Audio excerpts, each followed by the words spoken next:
Madam President, we have been discussing in the Senate floor the USICA bill, the American Competes bill, the bill that's supposed to focus on our ability to outcompete the Chinese communist economy. And I can think of very little legislation more important than this.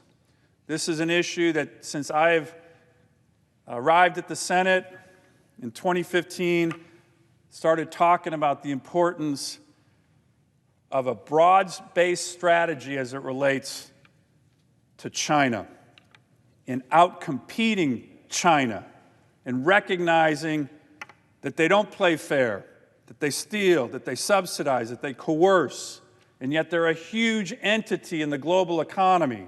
So we need a strategy to deal with them.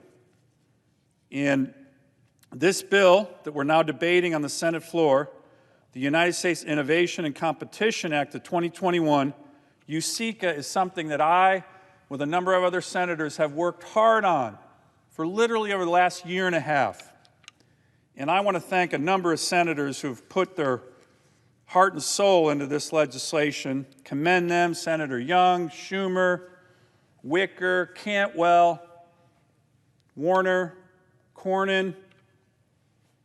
This is important legislation. As I mentioned, Madam President, I've supported it in its Senate iterations when we passed it out of Senate, out of committee, in the Commerce Committee, but I have concerns.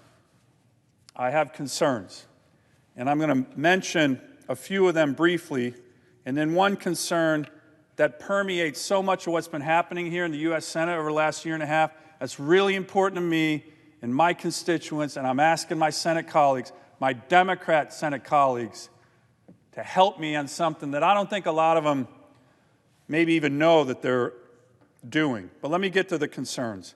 First, on the CHIPS provisions. This isn't a concern. This is what Senator Warner, Senator Cornyn, and many others have focused on. Really important to shore up semiconductor manufacturing in America. Now look, my state, unfortunately, is not one that's competing right now hard for big fabrication plant. I understand that. We have other assets like energy I'm going to talk about here in a minute. But wherever this government support for the chips industry is going to go in America, I think it's really important, because this industry is like energy. It is so important to America, and we can't let China outcompete us in that area. But let me talk about a couple concerns, Madam President. First, on energy. One of the biggest areas that we can compete against China, that they're scared about competing with us, is our incredible natural resources. All of the above resources, all of our energy. If you read the intel and you see what China's leadership is worried about, one thing they're worried about is American energy dominance. So I have worked hard on this legislation for a year and a half to make sure that when we are looking at research, advanced research, that this legislation is going to fund, it needs to include all energy. It's been a struggle, I will admit.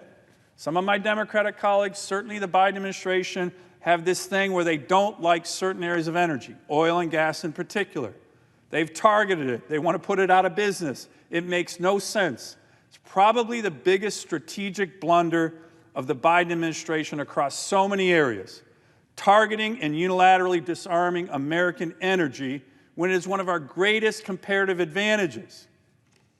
Unfortunately, some of the language coming back over from the House continues this trend, and I am very concerned that we would have a bill that could give federal bureaucrats the opportunity to continue to target American energy as opposed to help bolster it in our competition with China.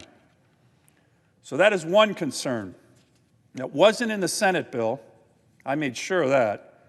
But now, after some of the far-left members in the House got to put language in that came back over here, it's a concern. And it should concern every single American, every single senator. We need all of our strengths to compete with China. And to not use the strength of American energy, all of the above energy, is nuts. Hopefully this administration is waking up to that. but it hasn't been a great record at all in terms of that.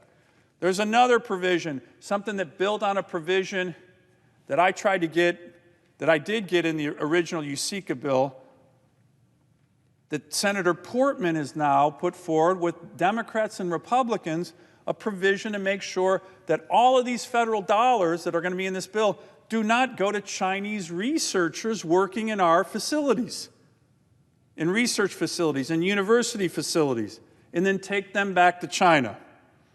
At a recent hearing, FBI Director Wray said this is one of the biggest threats our country faces. The counterintelligence perspective with regard to the Chinese Communist Party. He said, quote, "They are targeting our innovation, our trade secrets, our intellectual property on a scale that is unprecedented in history." So if we're going to spend all this federal dollars on American research at American research institutions and American universities, we need strong guardrails to make sure it doesn't fall into Chinese hands. Senator Portman has done a great job on this. It's a common sense amendment.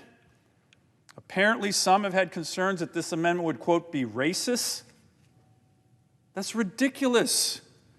We need to prevent China from stealing our intellectual property. Period. It's not racist, it's common sense. I hope we can make sure that amendment gets in. But, Madam President,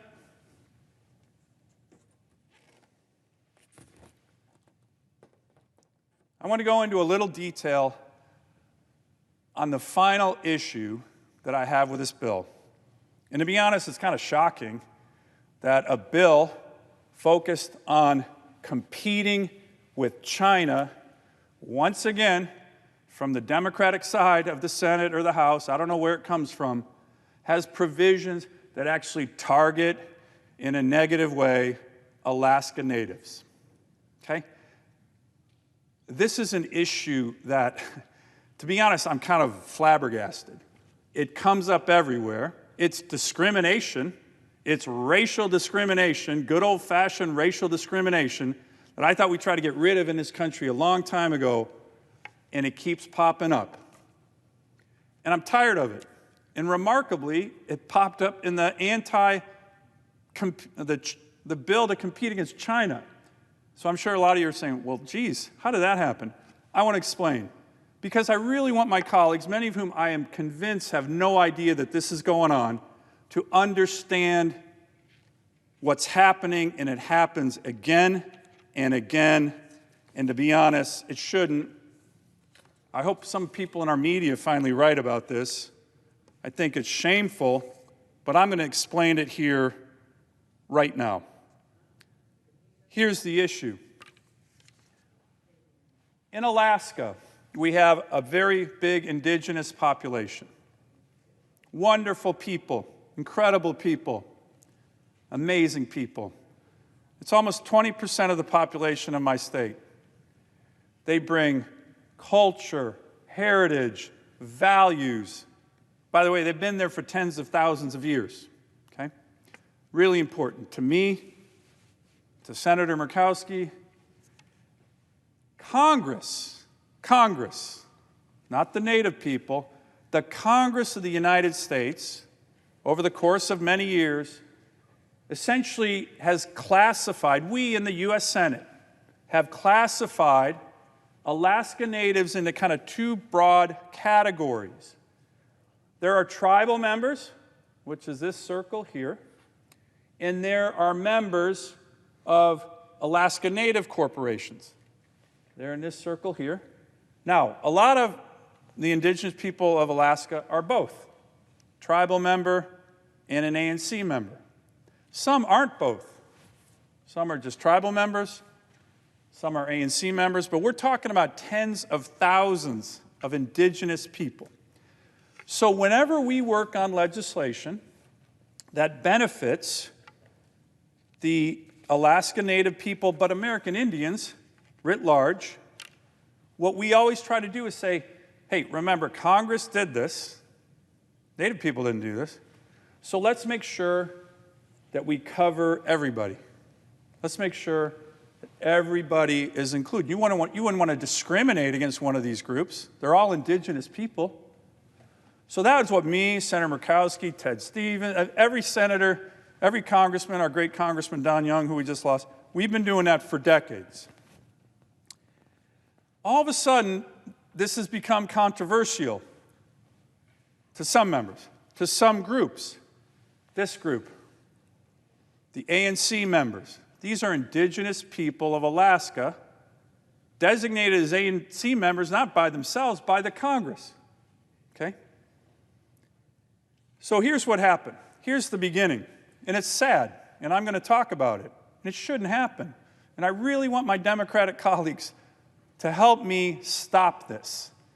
Because if you put another minority group in and talked about what's happening to the Native people of Alaska, people would be shocked. The New York Times and Washington Post would write front-page stories about official discrimination by the U.S. Senate against the minority population. But for whatever reason, it seems to be okay to do it against Alaska Natives. But it's not okay. So here's what happened. In the CARES Act, we had this historic funding, $8 billion for the Native people of America. We wrote a definition. I was very involved with it. Everybody cleared on it. Indian Affairs, majority, minority. That included all indigenous people of Alaska. Okay. Just like we included all indigenous people of Nevada and New Mexico. We wanted to cover 8 billion, CARES Act, these very vulnerable populations, all the Native people. Unfortunately,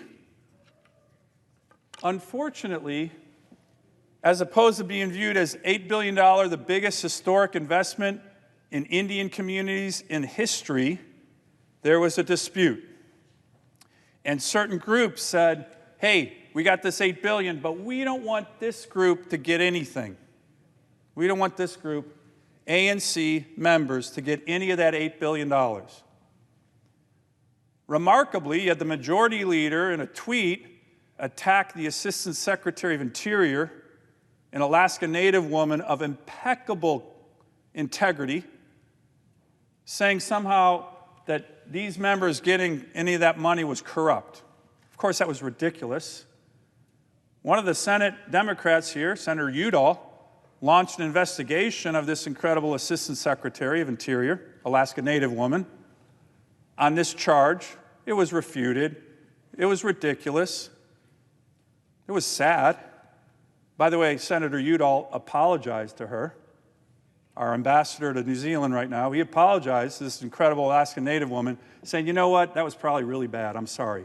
It was bad. So what happened? You had a group saying, hey, let's exclude this group of tens of thousands, by the way, Alaska Natives from getting any CARES money. Well, look, we wrote the language. We knew that the language was inclusive of everybody. So that, unfortunately, went all the way to the U.S. Supreme Court. The Trump administration, and to its credit, the Biden administration, said, no, the language of the CARES Act was to include all Alaska Natives. Why would we discriminate against one and not another? So we won that. That was the way it was written. I had a lot to do with writing it, so I know. But that's just fair. Okay, so that's what happened. So then my Democratic colleagues write the American Recovery Act. $2 trillion relief package, $20 billion for American tribes. But you know what came out of that package?